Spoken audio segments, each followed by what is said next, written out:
ಗಣೇಶನು ಮಹಾಭಾರತವನ್ನು ಬರೆದ ಕತೆ.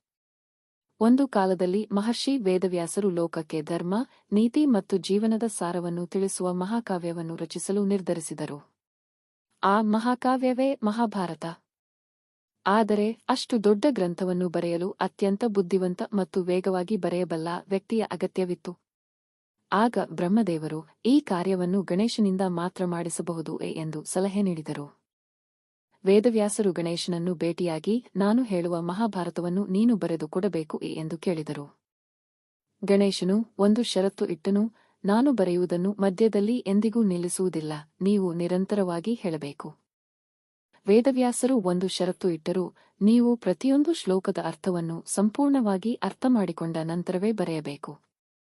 ಗಣೇಶನು ಒಪ್ಪಿದನು. ಬರೆಯಲು ಆರಂಭಿಸಿದಾಗ ಗಣೇಶನ ಲೇಖನಿ, ಬರೆಯುವ ಸಾಧನ ಮುರಿದುಹೋಯಿತು.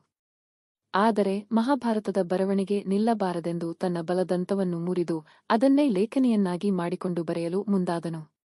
ಆದ್ದರಿಂದಲೇ ಗಣೇಶನನ್ನು ಏಕದಂತ ಎಂದು ಕರೆಯಲಾಗುತ್ತದೆ. ವೇದವ್ಯಾಸರು ಕೆಲವೊಮ್ಮೆ ಅತ್ಯಂತ ಗೂಢಾರ್ಥವಿರುವ ಶ್ಲೋಕಗಳನ್ನು ಹೇಳುತ್ತಿದ್ದರು. ಅವುಗಳ ಅರ್ಥವನ್ನು ತಿಳಿದುಕೊಳ್ಳಲು ಗಣೇಶನಿಗೆ ಸ್ವಲ್ಪ ಸಮಯ ಬೇಕಾಗುತ್ತಿತ್ತು. ಆ ಸಮಯದಲ್ಲಿ ವೇದವ್ಯಾಸರು ಮುಂದಿನ ಶ್ಲೋಕಗಳನ್ನು ಮನಸ್ಸಿನಲ್ಲಿ ರಚಿಸುತ್ತಿದ್ದರು. ಹೀಗೆ ಅನೇಕ ದಿನಗಳ ಪರಿಶ್ರಮದ ನಂತರ ಜಗತ್ತಿನ ಅತಿದೊಡ್ಡ ಮಹಾಕಾವ್ಯವಾದ ಮಹಾಭಾರತ ಪೂರ್ಣಗೊಂಡಿತು.